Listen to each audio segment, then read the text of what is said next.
Ukraine Russia போரால இந்தியாவுக்கு பல்வேறு வழிகளையும் நெருக்கடிகள் ஏற்பட ஆரம்பிச்சிருக்கு.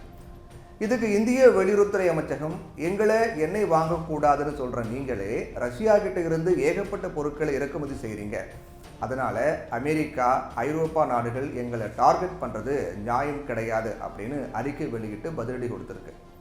இதே போல ரஷ்யாவும் என்ன சொல்லியிருக்காங்கன்னா, உலகம் பன்முகத்தன்மையை நோக்கி நகர்கிறது, இதனால அமெரிக்கா தங்களுடைய ஆதிக்கம் பறிப்போகிடுமோ அப்படின்னு பயப்படுறாங்க. இதை காரணமாக வைத்து புதிய காலனித்துவம் மூலமாக பிற நாடுகளுக்கு பொருளாதார அழுத்தங்களை கொடுக்கிறாங்க. அது அரசியல் நோக்கத்திற்காக கொண்டு வரப்பட்டவை. இவை மற்ற நாடுகளுடைய சுதந்திர வெளியுறவு கொள்கைகளை பாதிக்கிறது. இது மற்ற இறையாண்மை மற்றும் உள்நாட்டு விவகாரங்களை தலையிடுவதற்கு சமம். வரி போர்கள், பொருளாதார தடைகள் காரணமாக வரலாற்றை மாற்ற முடியாது அப்படின்னு நாங்கள் நம்புகிறோம். ஒத்த மனப்பான்மை உடைய நாடுகள், தெற்கில் உள்ள நாடுகள், எல்லாவற்றுக்கும் மேலாக பிரிக் நாடுகளுடைய ஆதரவு எங்களுக்கு இருக்கு. இந்த மாதிரி ரஷ்யா தங்களுடைய நிலைப்பாட்டை தெரிவிச்சிருக்காங்க. இந்த நேரத்தில் ஒருவேளை ரஷ்யாவிலிருந்து கச்சா எண்ணெய் இறக்குமதி செய்ய முடியாமல் போனால் அது இந்தியாவுக்கு கடுமையான பாதிப்புகளை ஏற்படுத்தலாம் அப்படின்னு பொருளாதார நிபுணர்கள் சொல்கிறாங்க. அது குறித்து இப்போ நம்ம விரிவாக பார்க்கலாம்.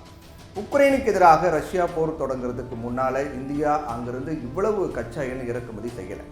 ஆனால் இந்த போர் தொடங்கியதுக்கு பிறகு 35% 40% வரையிலான கச்சா எண்ணெய் ரஷ்யா கிட்டேருந்து இந்தியா இறக்குமதி பண்ணுறாங்க.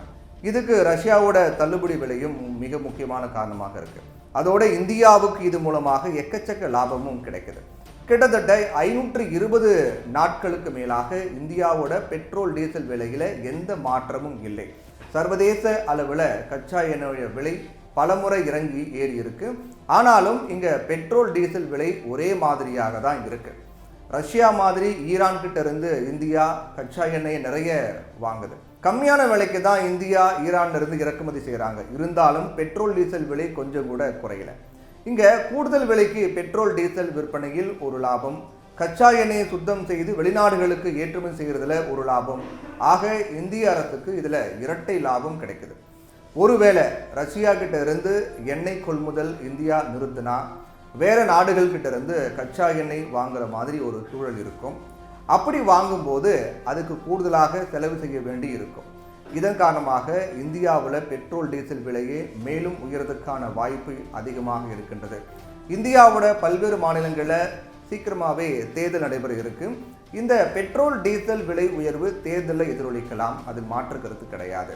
அது இப்போதைய ஆளும் அரசுக்கு ஒரு மிகப்பெரிய பின்னடைவு கூட ஏற்படுத்த வாய்ப்பு இருக்கிறது. இது மட்டும் இல்லாமல் பெட்ரோல் டீசலை முன்வைத்து போக்குவரத்து செலவு அதிகரிக்கும். இதனால பொருட்களுடைய விலை எக்கச்சக்கமாக உயர்ந்து பணவீக்கத்திற்கும் வழிவகுக்கக்கூடும். மொத்தத்தில் ரஷ்யா கிட்ட இருந்து கச்சா எண்ணெய் இறக்குமதி செய்வதை அமெரிக்காவுக்கு பயந்து நிறுத்தினா அது இந்தியாவுக்கு ஒரு பெரிய பின்னடைவாக தான் அமையும். இதனால தான் இந்த விஷயத்தில் அமெரிக்க அதிபர் டொனால்ட் ட்ரம்ப்போட மிரட்டலை கண்டு இந்தியா பயப்பட மாட்டாங்க. அதோட அமெரிக்காவை காட்டிலும் ரஷ்யாவோட தான் இந்தியா அதிக நட்பு பாராட்டி வராங்க.